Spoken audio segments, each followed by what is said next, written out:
Welcome, everybody. This is GDG Dallas's March 2020 meetup. I am one of your hosts for the evening. Let's see, click, there we go. Here are your organizers for GDG Dallas. Some of these are on the line tonight.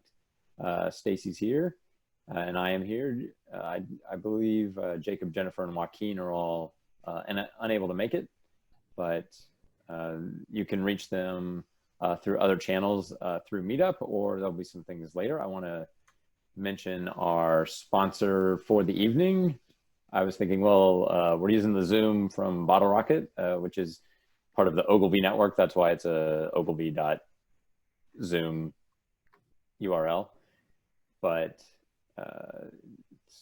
we appreciate it. It does allow us to have, I think, over 100 people online, and we don't have to worry about the recording going out after 40 minutes or anything. So it's kind of nice having a high quality Zoom. Hopefully you enjoy it.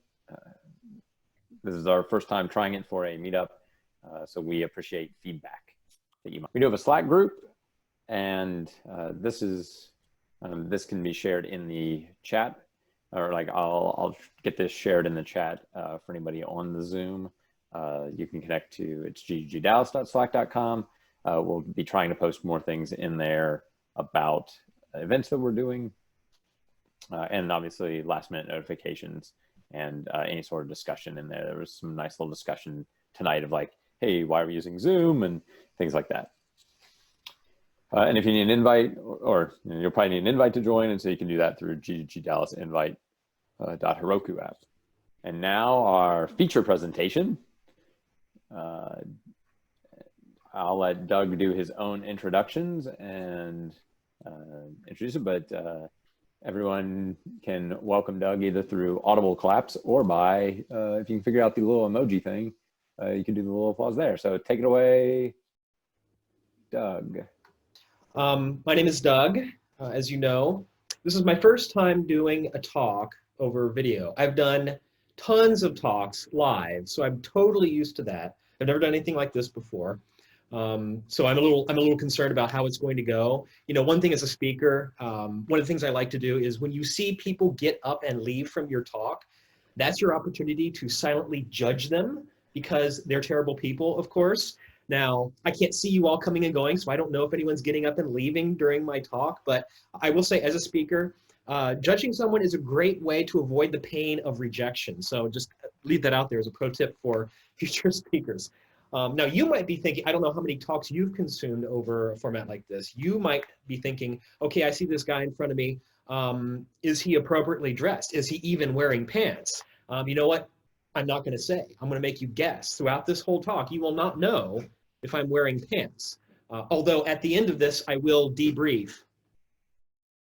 And that's another problem with this format. I can't hear you laughing. I don't know if there's laughing or groaning. I should hear both because it was a terrible time. Okay, I got some feedback. I did it for you. I did it for you. All right. Excellent. So it's not as bad as I thought. Anyway, I am the Director of Developer Relations at a startup called Mesmer. We make tools for automated testing mobile apps. So all the work that you might be doing with manual or automated testing can be done with AI and ML. I'm not going to talk about that though. So if you're curious, go to mesmerhq.com. What I am here to talk about is my experience building Android apps and backends for them. So before Mesmer, I was a developer advocate with the Firebase team at Google, which I enjoyed very much. I still enjoy Firebase very much. I still intend to speak about Firebase as much as I can. Today, I'd like to talk about how you can build your own backend for your mobile app. So if you are a full stack developer, you have to keep a lot of things in mind as you develop. So you have a bunch of different languages you might have to know. So Java, Kotlin, obviously for Android developers, JavaScript for web, Ruby and Go. I don't know what combinations of these you use, but you probably would have to use some combination. You also need to know operating systems and frameworks. So there's knowledge about that that's going to inform your day-to-day work. And also other frameworks like Jetpack, Express, J2EE. There's a whole universe of these things. And keeping them all in mind at the same time can be kind of difficult, but it is kind of necessary since if you are working across the stack, you can't simply use Android for everything. But if you do want to build your own backend, there's a lot of things you would have to do if you're doing a traditional backend. So with traditional backend, you would have to configure it. This is maybe one of the most painful parts. You'd have to select a Linux distribution, set it up, install packages, do whatever you need to do to get that machine up and running. And then there's the maintenance, right? So if you have a server, you have to monitor it, you have to measure it, you have to make sure it's not being underutilized. You have to install patches and updates. All of this stuff is very time consuming. It takes away your ability to actually work on your app, which is probably what you want to do. Then there's scaling, right? So if your app becomes popular, one server isn't going to cut it. You will need lots of servers. You have to pay for lots of servers. You have to scale them up and down as the load on your application changes. So all of this is quite taxing for someone who just wants to focus on the front end of their app. So Firebase is a mobile application development platform that lets you build better apps, improve your app quality, and grow your user base. Now the products that I work with primarily are the ones on the left there, build better apps. So with these products, they give you a lot of tools to build your iOS, Android, web, Unity app, also C++, now also bindings for React and a bunch of front-end platforms. The unique thing about these products is that they let you do most of the work on the front end. So without any sort of backends, you can get users signed into your app with Firebase authentication. You can read and write your database with Cloud Firestore, and you can do file storage with Cloud Storage.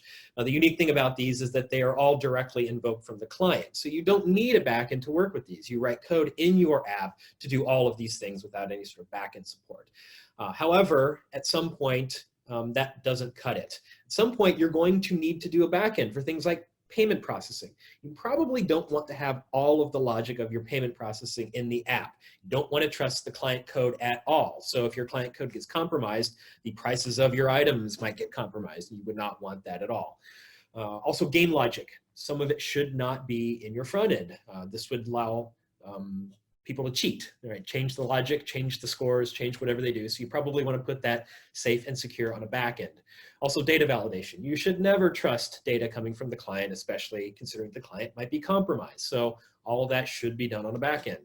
There's also things like scheduling periodic work, not really applicable for doing on a mobile device, which might be off, and batch data processing, which exceeds the capabilities of mobile devices. So when you run into these sort of things, you're going to need some sort of backend to handle that. Even if it's just a small little backend, you're going to need something on the backend to do these things correctly. Now, if you are a front-end developer and you want to get into backend development, you probably have some preferences. I'm going to guess that you want to minimize the time and effort to a solution. You want the shortest path there. Probably don't want to spend a whole lot of time doing the stuff I talked about earlier, like configuring and maintaining your servers and scaling them. You want to minimize all of that effort. You'll probably also want to minimize the maintenance you do, and you want to make use of what you already know. So if you are an Android developer, you know probably Java and Kotlin. It would be nice if you could keep doing Java and Kotlin on your backend work. So even knowledge about the JVM, knowledge about Gradle and Dagger, probably all things that you already know that you could apply to backend development as well. But the fact of the matter is that if you only do front-end stuff and you want to start doing backend stuff, you're going to have to learn something new. There's no working around that. You can't just only know Android and then do Android on the back end. That's kind of not the way it works. You're going to have to learn something new. The question is, what are you willing to learn? Well, the good news is that the easiest backends are serverless. Serverless backends will minimize the amount of work that you actually have to do, getting you to a path to success, or completion at least, in the shortest possible way. So with serverless cloud computing, sure you already know this, but the word serverless is somewhat of a misdirection. There are still servers. You can't get rid of the servers. They're always going to be there. So serverless doesn't mean no servers. It just means you don't do so much with the servers. There's no licensing. There's no installation and configuration, and there's no maintenance support. The cloud provider that offers the serverless solutions will do all of these things for you. So the question is, what do? Well, you pay for what you use. So if you're deploying functions, you only pay when the function executes. You're paying essentially for memory, CPU time, and egress. That's about it. So if your code is doing nothing on the back end, you pay nothing. That's how it works. Once your code starts executing, you pay essentially for per invocation of your function. You also get automatic scaling up and down to 0. So if there's no load on your application, you have 0 virtual server instances allocated. If you suddenly go viral, then you will have many hundreds of server instances all springing into existence. And again, you do none of the work to make that happen. So what do? Well, all you really have to do as the application developer is write and deploy code. That's it. It boils down to these things. That's all you do, write and deploy. Of course, I'm making it sound simple, but of course, there's a little bit more to it. You have to pick a product first. Google offers 3 products that would be considered serverless. The first one I'm going to mention is called Google App Engine. Google App Engine has been around for a very long time. It launched in preview in 2008, went GA in 2011. Turns out Google App Engine is the very first Google Cloud product. Google App Engine defined what is today Google Cloud. Google Cloud, of course, sprung up a lot of other products around that, but GAE was the very first one that kicked it off for Google. Today it supports a number of runtimes. You can pick from a variety of languages: Python, Go, Java, running in a J2EE environment, JavaScript running on Node.js, PHP, Ruby, the usual suspects here. And what you do is you build a traditional REST API backend. And of course, pretty much all serverless backends allow you to do this. But what's different about Google App Engine is that it also provides a number of backend services that you can use to build out the backend. So it offers a database solution. It offers full text search indexing. It offers memory caching. There's a bunch of like auxiliary products that are bundled into Google App Engine. It was considered at the time one-stop shopping for all your backend needs. Now this is good for some backends, but not all backends. And you should know that Google App Engine does have some limitations because of its age. It's aged well, but by today's standards, Google App Engine probably doesn't do what a lot of app developers need. So I'm not going to talk about it that much, simply because it's relevant, but it's not the first pick. So I'm going to leave it out there as a choice. You should go investigate it if you think it might be interesting, but I think there are better options. The first one I'd like to talk about is Google Cloud Functions. With Cloud Functions, basically you have a functions as a service. So the unit of deployment and execution here is the function. You are writing functions, data in, data out. It's pretty straightforward. One of the things you can do is write HTTP endpoints, as you can with all serverless providers. But what makes Cloud Functions special is that it has product-specific event triggers. And I'll talk about those in a little bit. But the point here is that there are other cloud products that might notify your function if something interesting happens within that product. If you're going to use Cloud Functions, you have a number of runtimes to choose from. You can use JavaScript running in a Node.js environment, Go, and Python. These are the primary languages you can choose. There's also Java and JVM in private alpha. This private alpha has been going on for quite some time now. It's not evident whether or not it's ever going to exit alpha. There's a sign-up form. I believe if you Google this, you can sign up to be a part of it. I don't know where that stands today. I'm just mentioning it here because I know that it exists. Now, as a Firebase developer, I want to use Cloud Functions, and Firebase as a platform has special tools for dealing with Cloud Functions that the Firebase team thinks makes it easier to use than it already is. So with Cloud Functions, that's a Google Cloud product.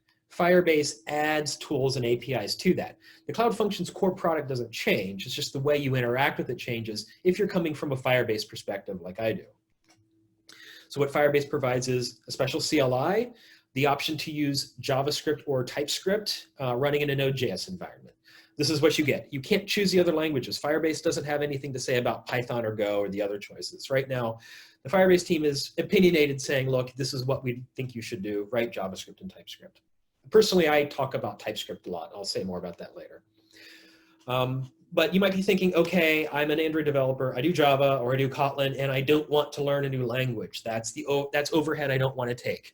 And you might even be thinking, JavaScript, I hate JavaScript. And personally, I used to do web development over 10 years ago. 10 years ago, JavaScript was in a terrible state of affairs. I hate JavaScript with a passion, actually. I'm just going to be out there and be honest, I do not like working with JavaScript.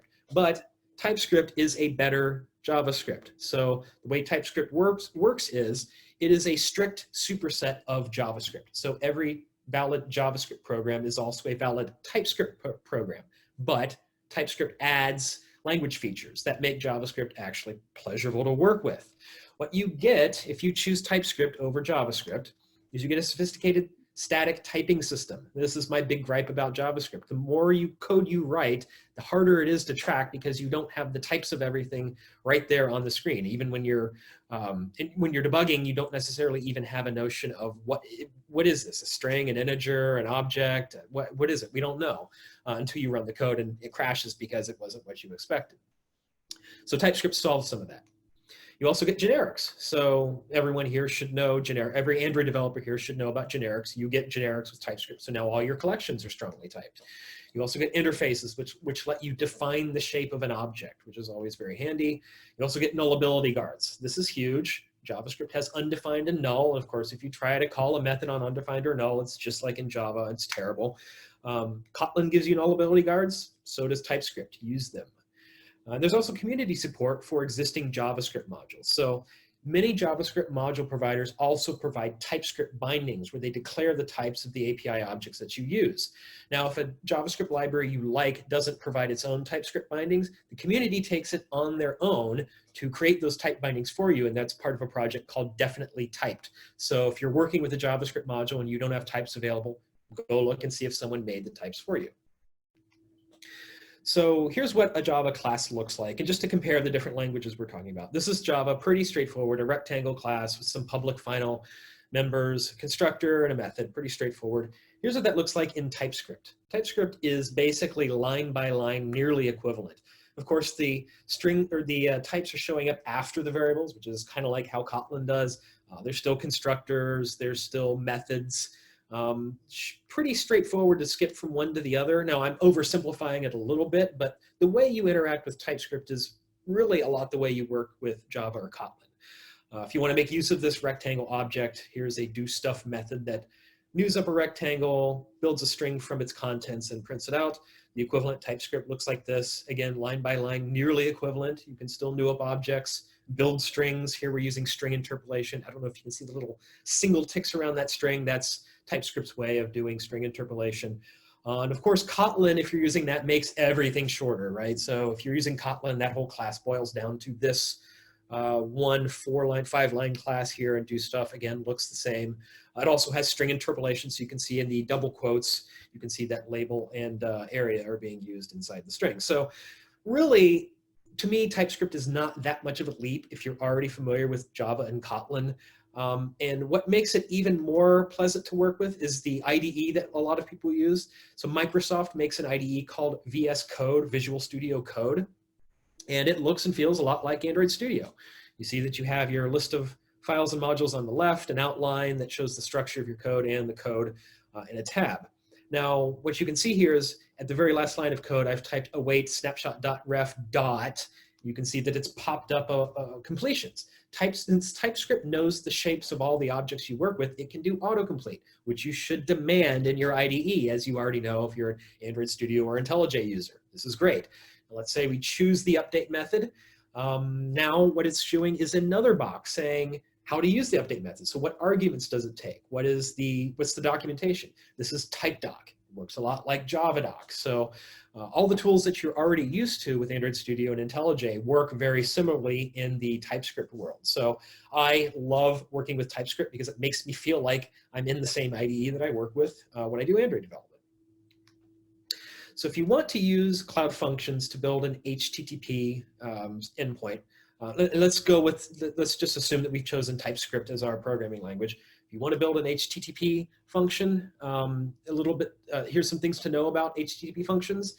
They emulate Express.js for simple functions. So if you know Express.js, that is the canonical HTTP framework for JavaScript code. If you're writing HTTP endpoints in JavaScript, you are almost certainly using Express.js. Cloud Functions will emulate that for you. The Firebase tools for Cloud Functions will emulate that for you. So if you know the request and response objects for Express, you already know what you're doing. Or you can even provide your own full Express.js app. So if you want to use the Express APIs to build a full app with routes and middleware and all that, you can do that. Hand that over to Cloud Functions through the Firebase tools and it'll work. So if you want to write a very simple HTTP function, it looks like this. The first line, we import the Firebase SDK. We declare a function so that export echo will create a function called echo. And then we're going to use the functions SDK and tell it we want to trigger when a request happens on this endpoint. We'll get a request and a response object. We're going to handle it asynchronously. We're going to pull something out of the query string and then echo it back to the client. Pretty straightforward. There's nothing magical going on here. So if you want to deploy this function, all you do is use the Firebase CLI and type Firebase deploy. That's it. It'll do some work. And then at the end of that, you will get an endpoint out of that, a full URL. So you can see that this one is an HTTPS URL. The US Central 1 is the cloud region where it was deployed. US Central 1 is the default. That's in Iowa somewhere. The your project ID is the name of your Firebase project. Cloudfunctions.net is a constant. And then the name of the function becomes the path. So the echo that was exported now becomes the path. You get this URL for free. You don't provision any SSL certificates. It just works. You can curl that URL. You can see I'm passing it something on the query string, and then it will echo it right back. This is like the minimal work that you need to do to get started. So assuming you have the Firebase CLI, you've followed the quick start instructions, which is basically you run Firebase init, it'll create scaffolding for you. You type in a couple lines of code, and that's it to get started. Of course, it gets more complicated than that. But this is the fast route to getting something on the back end set up. Of course, you'll do more complicated stuff like querying a database or calling other APIs, putting whatever business logic you need to put in there. But it's pretty quick to get started. Let's see. So Firebase goes a little bit further and says, HTTP functions are great, but wouldn't it be great if we did even more of the work for you on both the client and the server? And that's what callable functions are. This is a convenience wrapper around HTTP type functions. What Firebase does is it provides SDKs for the client, so Android, iOS, and web, and the function side, so JavaScript and TypeScript. So now you have SDKs on both the client and the server to work with to make this even, to give this even less friction to get started. So what the SDKs do for you automatically is this. We'll handle all of the HTTP protocol details. You will never see a header. You will never see post. You will never see get. All of those details are completely hidden behind the SDK. The client will also automatically send a Firebase authentication ID token. So if you're using Firebase auth to get the user signed in, the SDK will automatically know who is signed in and generate an ID token and send that to the function so the function can validate their identity. The client will also send the device ID token, which you would use for Firebase Cloud Messaging for push notifications. And the client will also serialize your input object and deserialize the output object. So you don't even have to worry about JSON. You're just passing it maps and lists and strings and integers or whatever object you want that has primitive types in it. It will figure it out and serialize it for you. Now on the back end, it's going to take the auth ID token that the client sent and validate it for you, so you don't have to write code for that. It's going to deserialize that input object and serialize the output object that you generate. So again, you don't worry about JSON, you're just going to worry about JavaScript type objects that have all of their properties already assigned. And here's a quick example. So again, first line, we're going to import the Firebase Functions SDK. We're going to use the Functions SDK to create an on-call method. This on-call method will create the callable. It will take data as input. So that async data says, I'm writing an async function. It takes one argument, the data that's being input, and it's going to return to the client the sum of the properties A and B on that object. Pretty trivial function, but you can see how things are working here. So that's on the Cloud Function side. To invoke this on the Android client side, what you're going to do is create a map. So this map becomes the input to the function. We're going to create a map with A and B set to 4 and 5. We're going to use the functions SDK to call get HTTPS callable. The name we're passing it is the exact same name that was exported from the server. So all you have to know is the name of the function, and it knows how to contact the endpoint. Then you're going to call on it with the argument you want it to send. That's going to happen asynchronously, so you need to attach a listener to it. That listener will be delivered the result that was returned from the function. Then you can do whatever you want with it, and if there's an error, you're going to have to deal with that as well. Again, this is the super short path to getting functions up. This is basically like implementing RPC for you, if you have any experience with RPC platforms, remote procedure call. Basically, what we're doing here is saying Firebase Functions is providing the conduit from a function call on the client to an implementation on the backend over HTTP. Everything's handled for you. Okay, with Cloud Functions, you can also do event triggers, which we sometimes call background functions. This is very different than HTTP clients. What's happening is Cloud Functions is responding to events that are happening within your project. There are a number of cloud and Firebase projects that are considered event providers, meaning when something interesting happens in them, they will emit an event. Those events get collected up and sent to Cloud Functions. Now, what Cloud Functions will do is take those events and figure out which function should run in response to that event. Now, this is super handy because now you can do things like in Cloud Firestore, whenever a document is added, updated, or deleted, each one of those can be an event, and you can run a function in response to that. Database triggers are super, super handy. Firebase auth lets you trigger when user accounts are created or deleted. Cloud storage whenever a file is added or deleted. So it's important to learn about what all your options are because there's real power in being able to declare events that are handled by function code on a backend that you don't even have to manage. So if you want to write a background function, all you have to do is tell the Firebase SDK which product you want to work with, so that's the event provider, the type of change you want to process, so the create, update, or delete, or whatever's happening, the pattern to match for that change. So you're going to have to say, within this product, say in my database, which collection am I worried about? Which documents? What pattern? How do I know if this event is appropriate for my function? And then the code to run in response to the change. That's it. The trigger will happen asynchronously after the change occurs. So when the change happens in the database, the change is permanent. You can't intercept it. What you can do is respond to it. So sometimes people will use it as sort of like a double check or a filter. So if your database is generating bad data, or if users are putting bad data into it, you can have a function go through and sanitize it, if you will. So some of the Cloud Functions event providers are listed here. This is not a canonical list. I already talked about a couple: Cloud Firestore, real-time database, or databases. Crashlytics lets you listen to when crashes happen in your mobile app. What else is there? Google Analytics is important whenever a conversion event triggers, meaning that's a high value event. So maybe a user signed up for something or made a purchase. You can write code to respond to that. So anyway, you can use Cloud Functions to glue these products together. When one product generates an event, you write some code and then put data in another product. It's very handy for this sort of thing. And it's actually the only way to deal with these products from an event-driven nature. So Cloud Functions is actually quite an important product in the overall Google Cloud suite, including Firebase. So if you want to write a Firestore trigger, again, Firestore is a NoSQL, real-time, massively scalable database. You write documents into collections. I'll just say that. That's how you work with it. So if you want to write code that triggers when a document is created, what we'll do is import the SDK, export a function called Emojify, use the Functions SDK, say we're interested in Firestore. We're interested when documents that are in the messages collection are created. Those curly braces around ID is basically saying any message ID document any document with any ID in this collection will trigger this function. So what we can do is asynchronously get a snapshot. That snapshot represents the new document that was just added. We'll pull the data out of it, make sure the data exists, pull the message out as a string. And so this is TypeScript saying, I'm expecting this to be a string. I want it to be typed as a string.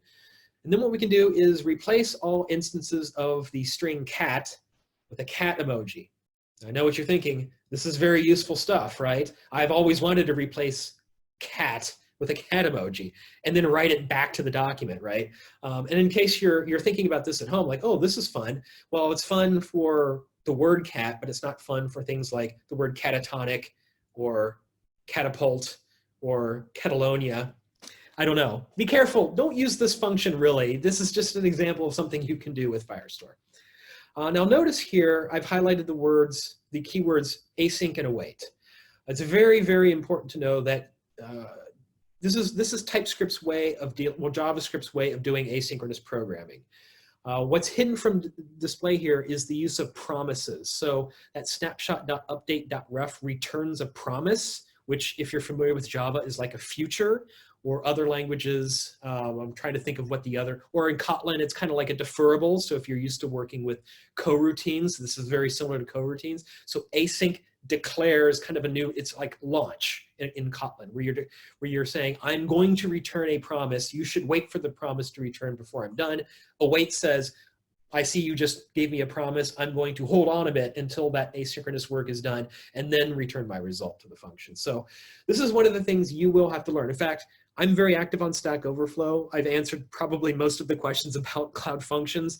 This is the #1 problem people deal with when they're learning JavaScript, is that asynchronous programming is hard. And if you don't know how promises work, you will get tripped up. This is the big thing. This is, in fact, I have a whole video series about dealing with promises and Cloud Functions. Go watch that video series. It will get you bootstrapped pretty quickly, I hope. So here's what you have to know to use Cloud Functions for Firebase. You have to know minimal Node.js, and you probably are going to need packages from NPM. NPM is kind of like Maven, Maven Central or JCenter. That's where all of the cool open source community packages live. You'll have to know JavaScript or TypeScript. I recommend TypeScript, and especially promises. You will need to know how to deal with promises correctly, or your function code will fail in mysterious ways. You have to know asynchronous programming with promises. In fact, I strongly encourage you to learn async await syntax, which is so much easier to use than normal promises. Also, for HTTPS triggers, you're going to have to understand a little bit about how Express.js works. So you have to understand that request and response object, but they're really super straightforward. If you've ever done anything with HTTP before in your life, it will make sense, I hope. And a few Firebase CLI commands. So you saw the Firebase deploy command, which pretty much does all the hard work. We'll take a moment here for a drink. I'm going to introduce you to our other sponsor of this talk, Bubbly. Bubbly is no calories, no sweeteners, all smiles, apparently. This is one of the things about speaking from home is you can bring your own drinks. All right, moving right along. So if you want to use Cloud Functions, I have a bunch of links here. You can go back on the video or take a screenshot right now. The documentation is quite good. Those video tutorials right there, if you haven't enjoyed listening to me and talking to me so far, don't do the video tutorials because it's all me. When I was at Google, I did all the Cloud Functions video tutorials. So just be aware of that. You're going to see more of me if you go through the videos. I think they're good, but I'm biased because I made them. The sample code is quite good. There's probably 50 or so sample functions that do common things, and the code lab is good to run through if you just want to get started. All right. Now there's Cloud Functions, which is good. Google offers another serverless product called Cloud Run. So with Cloud Run, it's similar. It's also serverless, so you write and deploy code. That's it. The thing you have to know here is that it requires a Docker image. So the barrier to entry with Cloud Run is you're going to have to know a little bit about Docker. Now, Docker is an industry standard way of creating backend server images for deployment. Cloud Functions actually uses Docker behind the scenes, but it does all of the Docker image creation for you. With Cloud Run, you have to do it yourself. There's no avoiding that. So you have to learn a little bit about Docker. You can also implement HTTP endpoints with this, like all serverless providers, but you can do it in pretty much any language and runtime you want. If you can build a Docker image for it, you can use it in Cloud Run. That's kind of how it goes. And that pretty much opens you up to anything you can put in a Docker image. And there are Docker images for everything. There are currently no native product triggers. So before, when I talked about how Cloud Functions can respond to events that are happening in other Google Cloud products, Cloud Run can't do that. It can respond to pub/sub topic publications. That's it. If you want to use this for product event triggers, you're going to have to proxy from Cloud Functions into Cloud Run, which is very doable. That's kind of advanced, but I'll talk a little bit about that, but that's something you should know. All right. And actually, this is no longer true. The last time I gave this talk, it was not just recently promoted to GA. It's been GA for a few months now, but it was in beta for, I don't know, about a few months, and then it exited beta, I think, back in November or December. So the question you might have is, since you can choose any language you want and you're an Android developer, can I build a backend with Kotlin? And the answer to that is, of course, yes. Now, how do we do this? Well, first you need a build.gradle for your Kotlin backend. So you can build your app, your backend with Kotlin just like you build your Android app with Kotlin and Gradle. All right, you're going to need two plugins. You're going to need a Kotlin plugin and an application plugin. If you're an Android developer, you're familiar with the Kotlin plugin, but probably not the application plugin. The application plugin lets you build basically standalone Java apps that you run with a command line. We'll see how that works. You're going to need dependencies. So minimally, you're going to need your Kotlin standard library dependencies. And here I'm going to use a web server called Ktor. Now, Ktor is a Kotlin native coroutines first web server, HTTP server that's built on top of a Java framework called Netty, which powers like most Java backend applications. So Ktor on top of Netty is going to be our web server. You're going to have to define an entry point. So in this case, I have a Kotlin class called main. I need to tell my build.gradle where the entry point is so that when it builds a final jar, it knows where to go to execute it. And then I'm going to add a little rule here to say, when I build this app, I want to build a jar that contains all of my dependencies. This is building what's called a fat jar or an uber jar. If you do a Google search, you'll see this code over and over and over again. This is pretty much how people package up Java applications. Okay, after you have a build.gradle, you're going to need a Docker file. Now, like I said, you're going to have to understand something about Docker, just enough to build a Docker file. And it turns out you can usually just copy someone else's Docker file. That's how I got started. Cloud Run documentation actually had Docker files for a bunch of runtimes. I just yanked one that it had and modified it to meet my needs. So Docker file looks like this.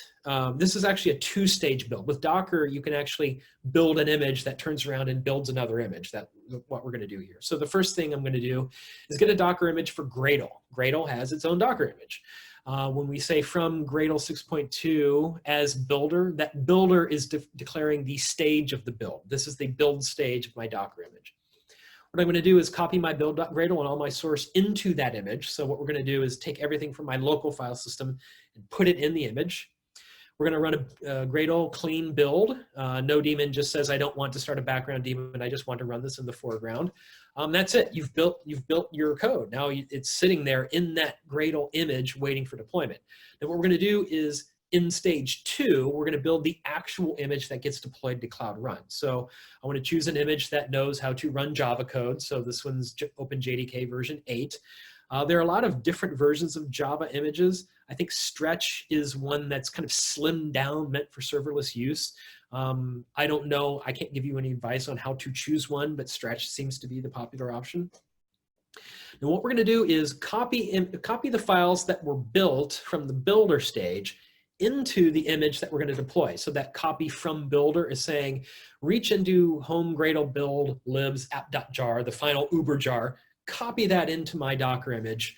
And that's the only file we need here, but we need to know how to run it. So we're going to tell Docker, hey, when you launch, run the Java process, feed it the jar with a parameter, the one that I just copied in there. That's it. This is basically an entire Docker file. You shouldn't have to write this yourself. You can just lift this one or lift someone else's. This is minimally what you need to know about Docker. Of course, additional knowledge will make it easier to build and test more sophisticated images. This is kind of all you need to know to get started. So I've given you build, I've given you build.gradle, and I've given you Docker. What does the code look like? The code is going to be pretty straightforward Kotlin. So what we're going to do is declare a main function. In Kotlin, this is just like Java's public static void main with string arguments. So this is our main entry point. What we're going to do is pull from the environment which port we're going to listen on. That port gets set by Cloud Run. You should use the 8080, or not use 8080. You should use the port environment variable. That's what Cloud Run is telling you you are expected to be listening on in order to receive requests. We're going to start up a Ktor embedded server. We're going to tell it to run on top of Netty. We're going to pass it the port, and that .start wait equals true launches Ktor. Now we need to configure it. This is, you could run it like this, but you do need some routing in there. So what we're going to do is add a routing. So whenever we get a GET request with the path /greet, we're going to take a message and echo it. Well, not even echo it, just print it back to the client. So that call.respond text is basically saying, send this text to the client in text plain content type. So this is a very, very minimal. You wouldn't actually write your routes like this. You would probably break each route into other files.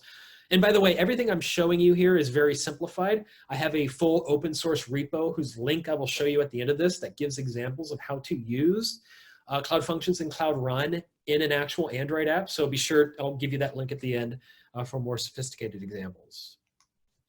Okay, so you have code, you have build. Now how do you put it all together? How do you deploy this to Cloud Run?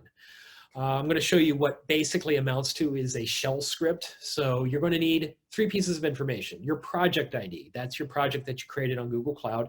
You're going to need the service ID, which identifies your service that you're deploying to Cloud Run. And then you'll need to create a tag for that. That tag will get used when deploying the image to Google Cloud Run's Docker container service. So the first thing you're going to do is use a CLI called gcloud. Gcloud basically is the CLI that knows how to operate every single Google Cloud product. For building Docker images, you can do gcloud builds, submit, give it a tag. It will use the Docker file in the current directory to figure out what this image should look like, and it will go and build your app. In fact, it will actually take quite some time to do so. Once that is built, you can run another gcloud command to deploy that tagged image to Cloud Run platform. Here we're going to do gcloud run deploy. We're going to tell it the service ID that we want to deploy to, the tag that was built before. Platform manage is basically saying, I want to use the dirt simple Cloud Run scalable service and not some other managed platform. And then it's going to give you a URL at the end of this, kind of like Cloud Functions did. So that URL is going to have your service ID baked into it. It's going to have some weird string after that. You don't know what that's going to be, .a.run.app. So once you have that URL, that's your endpoint. That's going to handle all the routes in your application. So when you're using Cloud Run, you have to ask yourself, what exactly do you want to run? You have to ask these questions of yourself. You will need to come up with an HTTP server. I showed you Ktor. There are a bunch of other ones out there. You might need a servlet container. If you're trying to do J2EE work, you're going to need Tomcat, Glassfish, JBoss, Resin. There are Docker images actually for all of these that make it easy to get started. You're going to have to figure out what frameworks you want. So each language has its own frameworks you might want to work with. But what you have to know to use Cloud Run, once you've decided what your backend stack looks like, you're going to have to know a programming language and runtime and HTTP server of your choice. You're going to have to know them. Now, this is the programming language you can borrow from Android, Kotlin, or Java. The HTTP server and runtime, you're going to have to know those if you don't already know them. You're going to have to build or modify a Docker file to create that container. You're going to have to know how to integrate your backend code within that container. That's building the Docker file. And again, you shouldn't have to do this from scratch. Take my example or someone else's example. You have to know a few gcloud CLI commands. And this is basically all you have to learn. Now, what's nice to know is how to test your container locally. So if you want to go pro with Cloud Run, it's good to know how to build your own Docker image on your machine and test it on your machine as an isolated standalone unit. This is great because you can test your fully built Docker image without having to deploy it to Google Cloud first. This can be faster to test locally and also mitigates the ability, or mitigates the chance you might make a mistake by deploying an image that's not ready yet. Anyway, that's advanced stuff. So how does Cloud Functions compare to Cloud Run? I've given you two main choices, Cloud Functions and Cloud Run. How do you decide which one is best for you? For me, it boils down to the development process. With Cloud Functions, you choose a runtime. The paved path has been given to you by Google Cloud. With Cloud Run, you have choices to make. So it's not as straightforward to get going. You also have to write the Docker file. And again, Cloud Functions does that for you internally. Now we're at the point where we're writing code. Of course, with both, you have to write code. Then after you write your code, you have to build that container. Cloud Functions will do that for you. You have to deploy the container. And again, Cloud Functions will do that for you. Actually, let me go back. So we can see here in terms of development process, Cloud Functions has fewer steps to get started. Cloud Run has more. Some of those are on the front end, like once you've made your choice, you don't have to make the choice again. But writing the Docker file and deploying the container, like you're doing that over and over again. That's I would say it's a little more taxing than working with Cloud Functions, where all you do is just write and deploy code. In terms of capabilities, they are a little bit different. With Cloud Functions, you have a limited set of languages. With Cloud Run, you can use whatever you want as long as you can build a Docker image. Functions is easier to set up and deploy, by my opinion. And Firebase has callable functions, which I showed you, which very much ease your ability to create an RPC layer for your app. With Cloud Run, it's more difficult to set up and run.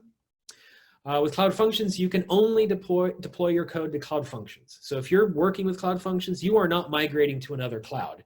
I won't say you're locked in, but your deployment will only ever work on Cloud Functions. Of course, you can take your code and repurpose it elsewhere, but the deployment is only going to work with Cloud Functions. With Cloud Run, since it's using Docker, and Docker is an industry standard, you can deploy that to any cloud that supports Docker. It's a universal standard. Once you know how to build that image, you can deploy that image to anywhere. So if you don't like Google Cloud, you can move it to Amazon, you can move it to whatever other providers there are out there. With Cloud Functions, you can write code that triggers on those product events. With Cloud Run, you can't, but you can write code to proxy from one to the other. So Cloud Functions gives you a little more straightforward path to working with or integrating with other Google Cloud products. So the one thing I should mention here, and since this talk was titled how to easy scalable backends, I haven't really said how they scale yet. Pretty much all serverless products will scale up and down with the load that's placed on the app. So if you have a number of users who are generating traffic to Cloud Run or Cloud Functions, Cloud Run and Cloud Functions is going to allocate at least one server instance to handle that load.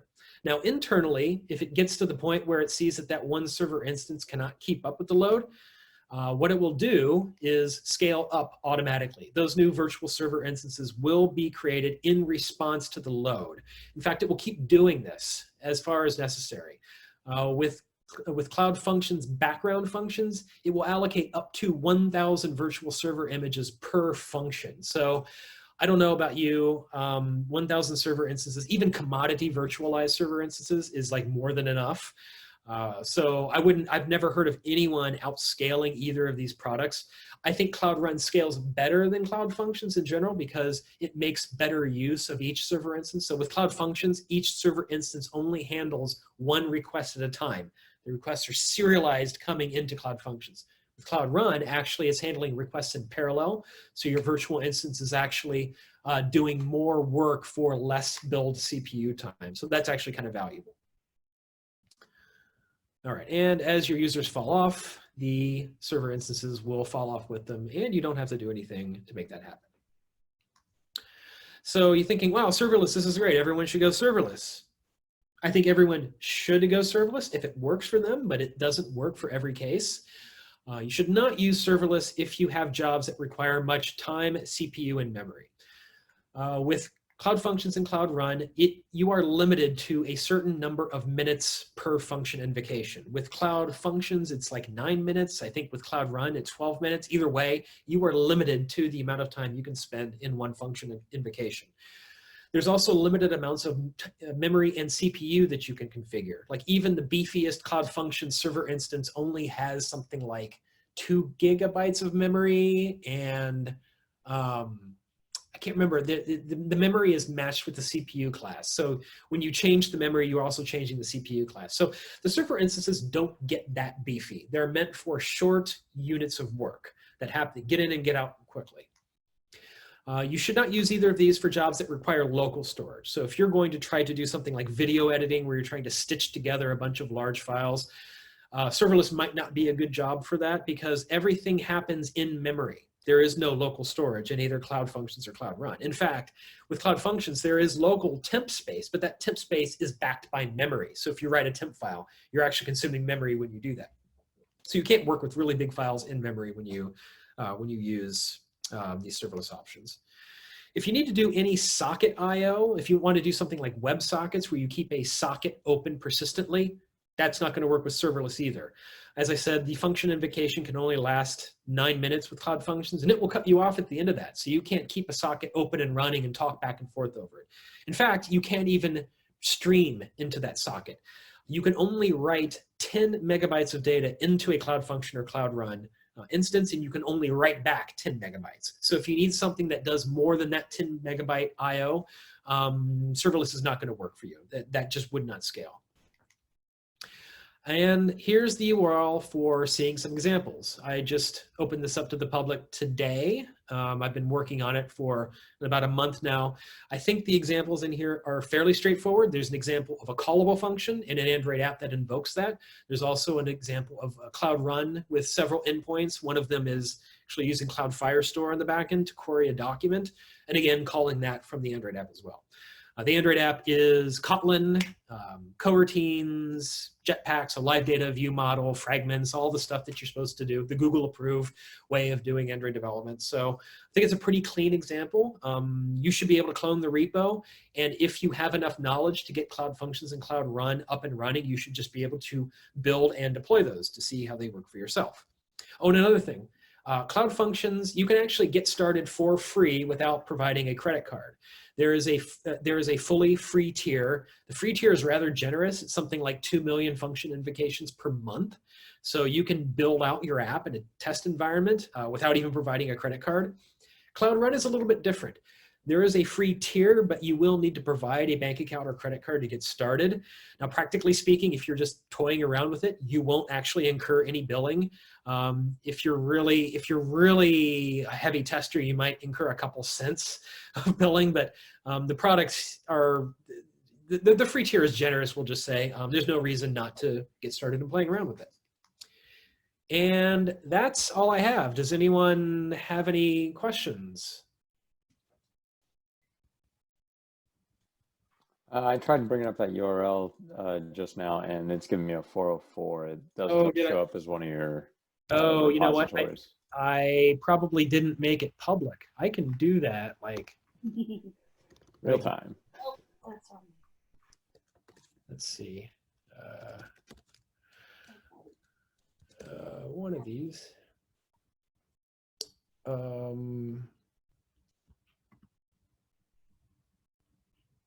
There it is, that top one. Oh, it was, okay, there we go. Let's see. Private, how do I change it? Is it settings? Yeah. Yes. Yes. Okay. Manage access. Oh, geez. I'll edit this out of the video.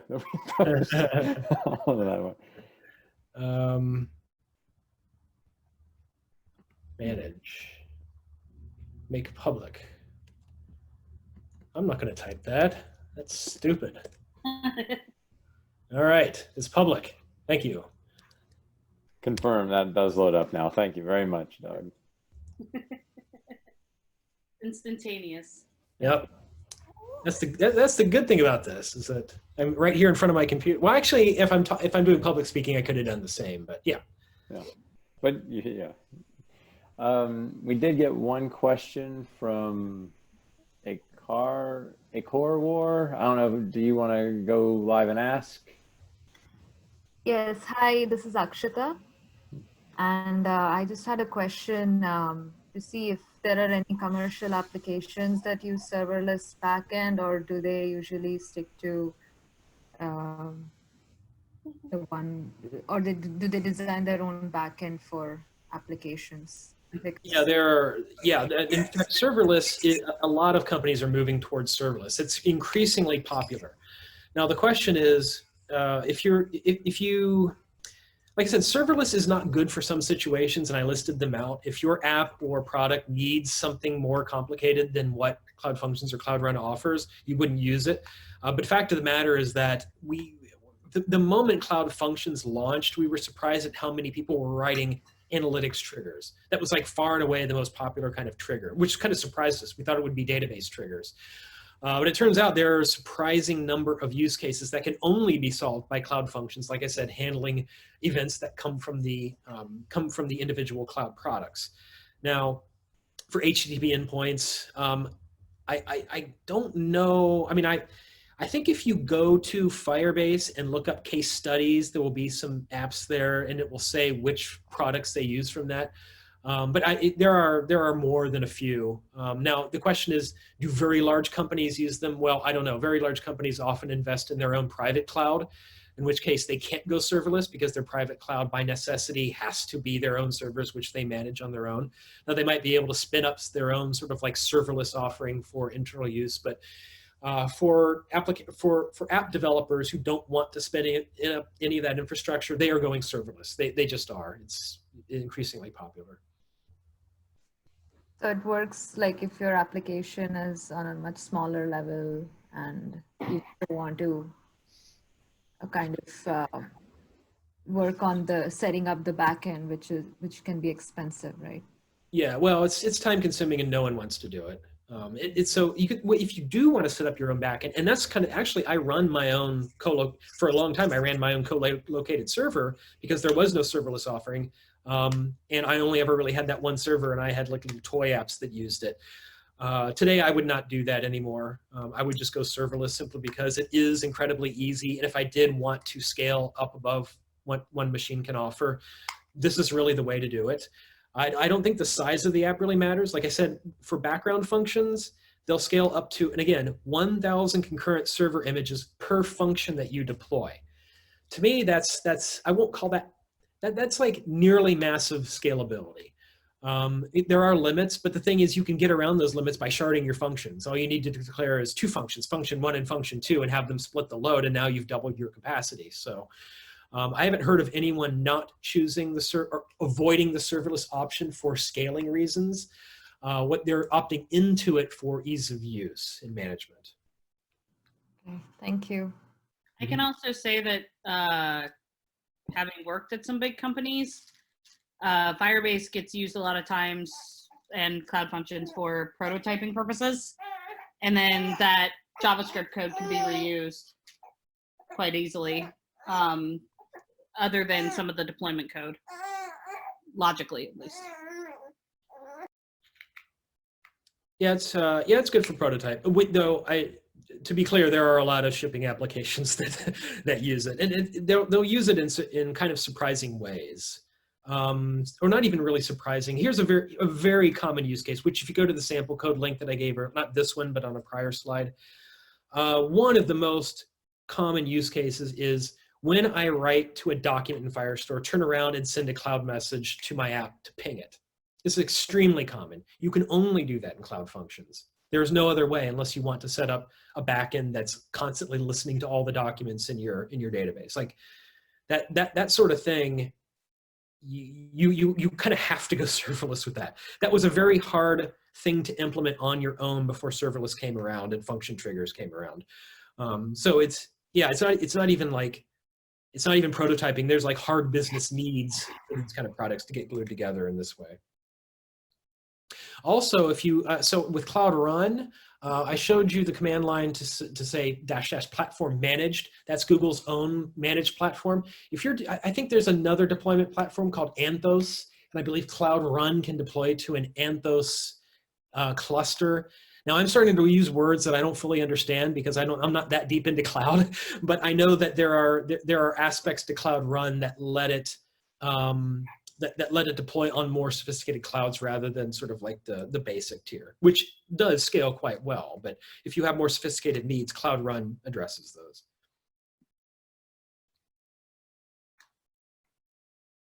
Great. There was another question here from Darrow. I don't know if you want to ask it yourself.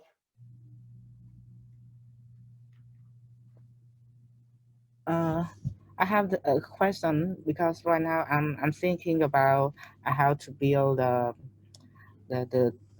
GraphQL from the cloud layer and point to the Google Cloud as the backend. And I'm thinking that I want to using which cloud function or cloud run for run the backend that I have to serve as the REST request. But I'm thinking sometime maybe all of this backend can talk to each other using synchronous or asynchronous communication. But with the cloud function, I have the new release that called serverless connector that allow to connect with the VPC, but the Cloud Run don't have yet. And but in the document, I have seen that document that detail Cloud Run can communication with each other by using the service. I not remember too much about, but I have the document that describe how Cloud Run can communicate with each other. But for Cloud Function, I don't have any document how the Cloud Function can synchronously communication with each other. So for my use case, should I use Cloud Run or Cloud Function?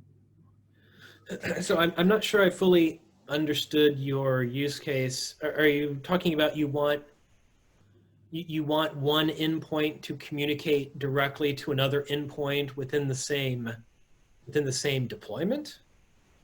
For example, I have a one backend that do the product, for the product management, but sometimes this product backend or product service can communicate to the inventory service, right?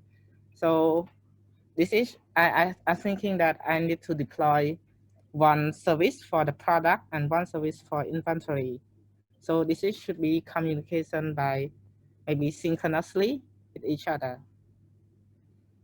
Oh, I don't, I don't have any experience with that sort of deployment. You mentioned VPC, Virtual Private Connector. Is that, I know that Cloud Functions does support VPC, so you can talk with other cloud products that you that would live behind sort of like a VPN that you've created in in Google Cloud. But I've never done that. I know that people are doing that. You can configure that through the cloud tools, not the Firebase tools, but that's the extent of my knowledge about how Google Cloud works.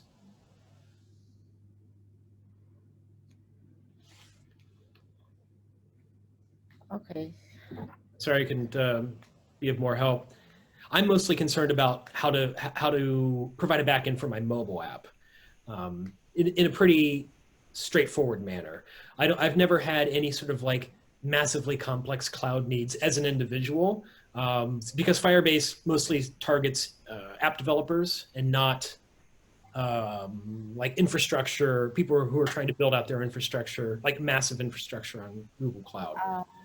For me, I'm thinking that right now I have picked the Firebase authentication and make with the cloud Firestore, but I need some of another service that cannot match with the cloud Firestore provide.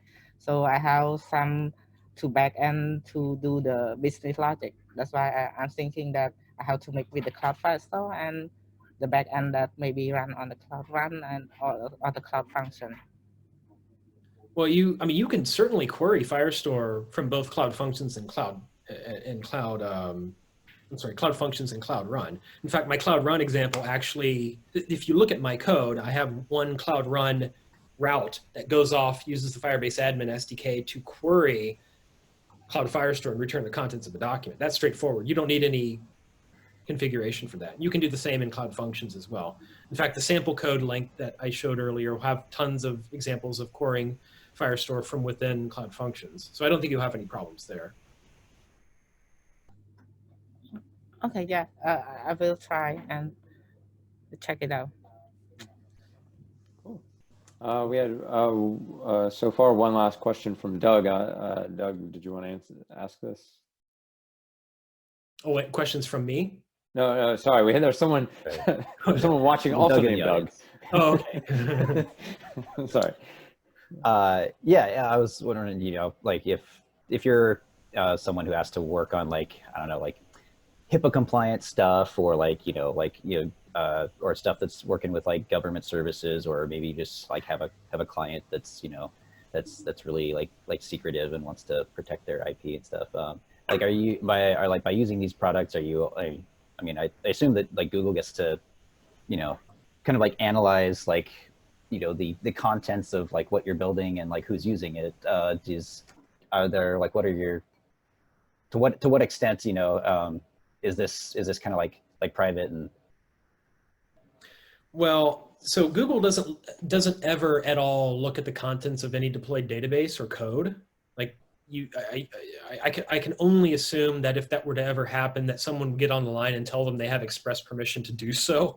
And even then, I don't even know, like you would have to be something fairly severe. But in terms of like HIPAA compliance, and I don't even remember what all goes into HIPAA. Now, there's a few things you should be aware of. Different kinds of compliance involves things like all data must be encrypted en route and at rest. I think pretty much all Google Cloud products are encrypted at rest and encrypted in transit, so that part is covered. In terms of the location of the data, Google Cloud has things called regions, and so if you deploy your code or your database to a particular region, you can be sure that it never leaves that region. There's dozens of regions all over the world. You can find out which products are supported within which regions. As far as like privacy, I don't think that's a concern, but you should probably talk to someone from cloud support or Firebase support to get a like an official disposition on that. But yeah, I know HIPAA causes problems for a lot of organizations for a variety of reasons. But yeah, you should probably revisit exactly which parts of those are problematic, and then look at the product specifications to try to figure out if your met or your need is met through that. I'm not a very good person to ask about that, because I think it requires some analysis on the part of the product itself and its operations and what the requirements are, which is always complicated. Yeah, I think I actually did some research on this for someone else. Firebase does not explicitly support HIPAA as part of like its certification. If you are using it for HIPAA things, it's your job to secure it for HIPAA compliance. Even though by all specifications it meets it, it just has to do with legal, as I understand. And there's also the concern is the moment you put a Firebase SDK in your app, you're going to get analytics by default, which already blows a lot of certifications out of the water. So if you have to like explicitly leave out analytics, and then you're good, because now you're not collecting personally identified. Well, you're not collecting PII at that point once you turn off analytics, and that's a big deal for a lot of apps. But the other products, like I don't even know if it's like cloud messaging. You need to collect a token from the device. Is that PII? Well, I don't think so. But you have to like evaluate each product on a case-by-case basis and see what it does. But like Firebase support should be able to clear that up if you have any specific questions. But I know analytics is the hard one.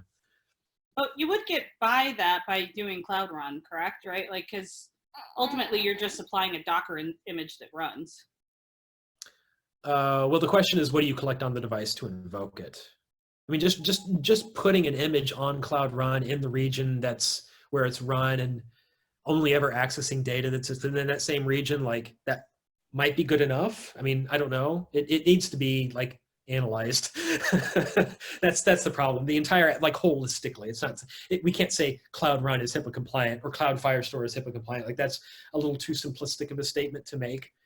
It might be that Cloud Firestore in the US Central 1 region is HIPAA compliant as long as it's being interacted with from certain, like you'd have to go further than just the product itself for certification.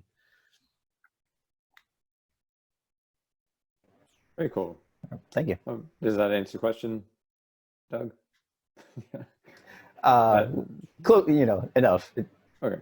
Yeah, it sounds like that in general things are private. It's not like, say, browsing on Google where you're kind of inherently being tracked. Like they're looking at those queries and stuff like that. Like the data in that Firebase or these things is not inherently being used for any sort of analytics by Google. Yeah, there's nothing that you ever write to the database or deploy that gets used for the purposes of tracking or analysis. There's the only analysis that's done is traffic analysis or cost analysis. So you can know what the billing is day to day for your Cloud Run instance, like that's important to know. But that's where the data ends, is in that dashboard. And you don't know who's doing anything. You just know on aggregate how is your product being used. Mm-hmm. We had one more question pop up during that answer from Tanner S. Tanner, would you like to ask that yourself?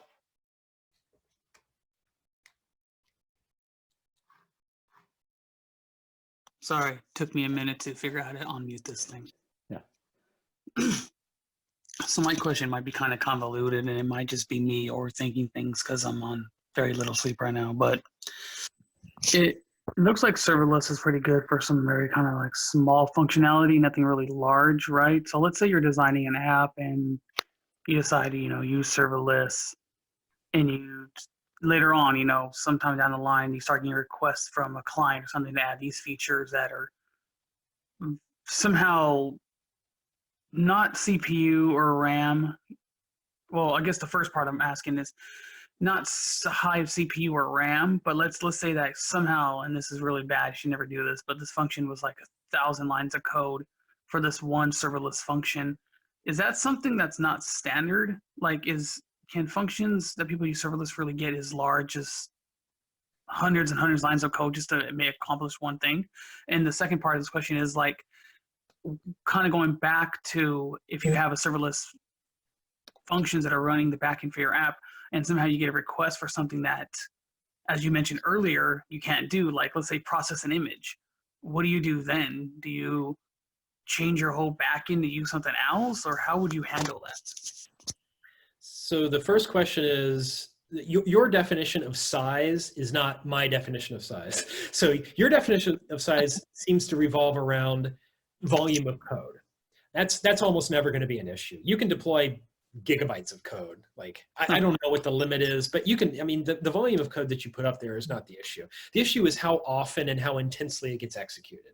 So when I say massively scalable, I mean, you can have a lot of concurrent functions servicing requests all at the same time, and that will scale up and down as needed. The volume of code really isn't an issue. But if you have code that's too intense, like if you're doing something, so people ask, how do I do video transcoding? That's a very, very common question.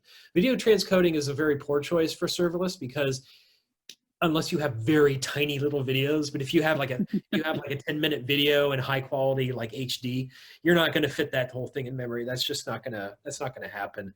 And you can't fit both the source and the destination all in memory. Maybe you could stream it, but I don't know. In that case, what you'd want to do, there are other Google Cloud products for that. So Compute Engine is the main CPU workhorse. What you can do is make a request off to Compute Engine. You tell it, you basically, in your function, you tell Compute Engine, hey, go process this video, go download it, do what you need to do, go upload it. Like, you're basically giving it the instruction to do that. It will do that on its own. And then when it returns, you can send a message back via PubSub or whatever when the job is done. So there are additional, the thing is, like, Compute Engine is not serverless. With Compute Engine, you are buying into specific capacity hardware. You're saying, I want this number of server instances at this amount of capacity over a certain amount of time. You might even buy them on the month or on the year for discounts. You're basically committing to that capacity. That's the opposite of serverless. That's server full. But the server instances can still be pre-configured. Like, you might be buying into a Linux server or a Windows server or whatever. So you might not have as much management, but you're buying metal at that point, and you can delegate work that gets kicked off from Cloud Run or Cloud Functions into that metal. So that would be how I would approach the problem. But again, be aware that you have to estimate your capacity and buy it ahead of time. It won't scale up or down the way that serverless does. Right. So when you were answering that, did you mean like, and excuse my ignorance, that the compute you said it was called, it kind of just rams up these different instances on the spot that you pay for? Or is it like they're just sitting there all year long? Like, you pay for them, like a normal server that's just sitting there waiting for something to connect to it one day. And then when you need to use it, you end up just using it. I forgot, or I didn't know how that works. Once you buy that capacity, that money is spent and the resources are available until think of it like a contract. You might sign a contract for a month of using 5 servers. They're yours for that month. You've paid for them. You've paid in advance. You don't pay after the fact. You can pay up to a year. I believe you get discounts if you prepay. So you'd have to go to the Compute Engine billing page to find out more about that. But it's not elastic. It doesn't grow. Or if you don't use it, you don't get the money. Like, you can say, oh, I never use the server instances there. I want my money back. Like, no, you've prepaid. That's kind of how it works. Serverless is the opposite. You only pay for what you use. So if you deploy a function, you never execute it, you're never going to pay anything. You will pay based on the number of times it's executed and the amount of resources it used while it was executing. So that's a very different model. So on the one hand, you have something that's very flexible and you only pay for what you need. On the other hand, you have something that's static, baked in, but also as powerful as you need it to be, but no more. No, see, that makes sense. I guess I was just curious of, like, if you were using serverless. Like, I think you said yourself that you kind of use serverless as like to kick off something to another server to do like something really big requests. Like, at that point, I feel like you should just put the whole app back in on that server. Yeah, no. I think that would be more work than necessary. Like, mixing up the two, and this happens. I've seen one guy. He was in so there's a Firebase Slack, and someone asked this very same question. And I remember this is when, like, Cloud Functions was new. I was like, gosh, I don't know. And he went off and found out, and he actually shared his code and say, this is how I set up Compute Engine to do my video transcoding. This is what my function looks like that proxies it off. Like, That makes all the sense in the world. But like I said in the prior question, there are some things you can only do with serverless. So if you want to, say you wanted to transcode the video when a document is updated. So say you have users directly writing documents that contain some information about a video file that they've uploaded to cloud storage, and you want to kick that off as soon as that document is written. Well, you need Cloud Functions for that. You cannot possibly do that efficiently in Compute Engine because that really doesn't scale.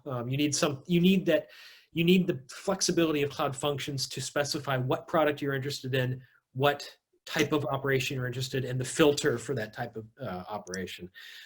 So what you're gaining in flexibility there, you get the scalability and you get the flexibility of deciding when and what you want to execute, but you're losing the raw compute power of Compute Engine. So the two products can work together. I think that's very reasonable. You just have to write the glue to get them to work together.